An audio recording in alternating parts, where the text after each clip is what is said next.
TTD chairman ను పదవి నుంచి తొలగించాలని వైసీపీ నేతలు రాష్ట్ర వ్యాప్తంగా ఆందోళనలు చేశారు. తిరుమల పవిత్రతను కాపాడాలంటూ మాజీ మంత్రి అంబటి డిమాండ్ చేశారు. గుంటూరులోని లాడ్జ్ సెంటర్లో నిరసన తెలిపారు. ధర్నా చేస్తున్న వారిపై కేసులు పెట్టడం కూటమి ప్రభుత్వానికే చెల్లిందన్నారు. రాష్ట్రంలో విచిత్రమైన పరిస్థితులు ఉన్నాయన్నారు అంబటి.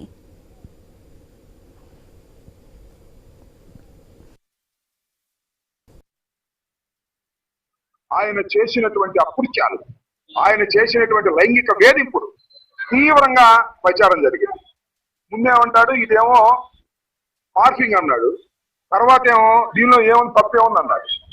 ఈ రకంగా సమర్థించుకునే కార్యక్రమం చేస్తున్నాడు. కానీ ఆ పవిత్రమైనటువంటి తిరుమల తిరుపతి దేవస్థానానికి చైర్మన్ గా చేసే అర్హత లేదని గ్రహించక రాజీనామా చేశారు.